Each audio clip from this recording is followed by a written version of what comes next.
हाथी और तोता। एक तोता पिंजरे में रह रह के बहुत तंग आ गया था। वह खुले आसमान में उड़ना चाहता था। बहुत कोशिश करने के बाद तोता पिंजरे से निकलने में कामयाब हो जाता है और एक घने जंगल में आ जाता है। तोते को जंगल का वातावरण बहुत पसंद आता है। वह हर रोज़ तरह तरह के फल खाता और एक डाल से दूसरे डाल पर घूमता रहता था। जंगल के चारों ओर घूमता रहता। उसका जीवन खुशी खुशी बीतने लगा। एक दिन तोते को एक पेड़ के नीचे हाथी सोता हुआ दिखाई दिया। उस हाथी को देखकर तोता के मन में शरारत सूझी।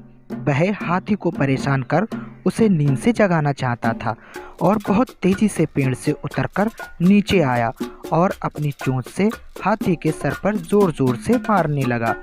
इससे चोंच की चोट से हाथी की आंख खुल गई। उसने देखा तो तोता पेड़ पर जाकर जोर जोर से हंसने लगा। हाथी नाराज होकर बोला, अरे तोता, तुझे क्या परेशानी है? तो तोता बोला, ये सिर्फ मजाक था मेरे दोस्त। हाथी को कोई फर्क नहीं पड़ा। वह फिर आंखें बंद करके सो गया। कुछ देर बाद तोता दोबारा हाथी के सर पर आकर बैठ गया और चोंच से मारने लगा।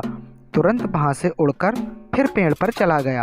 हाथी गुस्से से चिल्लाया, अरे तुम फिर से आ गए?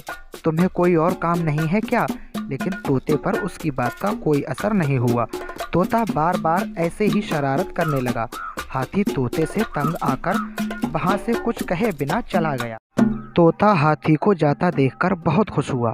फिर से एक बार तेजी से उड़कर हाथी के सर पर जाकर चोंच से मारने लगा। हाथी गुस्सा से लाल हो गया और उसे सबक सिखाने का सोचने लगा। हाथी तुरंत एक तालाब में गया। अपने सर को छोड़कर पूरे शरीर को उसने पानी में डुबा दिया। इस बात को देखकर तोते को बहुत मज़ा आया। तोते ने सोचा, हाथी मुझसे डरकर पानी में छुप गया। तोता खूब हंसा और फिर से हाथी के सर पर जाकर बैठ गया और हाथी को चोंच से मारने लगा। हाथी को पता था, इसलिए उसने पहले ही अपने सूंड में पानी भर के रखा था। तोता हाथी के दोबारा चोंच मारने ही वाला था कि इतने में हाथी ने पानी को जल्दी से तोते के ऊपर छोड़ दिया। तोते को पानी बहुत तेजी से लगा और वह तालाब में जा गिरा। वह अपनी जान बचाने के लिए तड़प रहा था।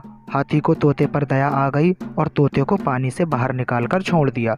तोते ने हाथी से क्षमा मांगी और तोते को बहुत अच्छा सबक मिल गया। हाथी जोर जोर से हंसकर वहां से चला गया।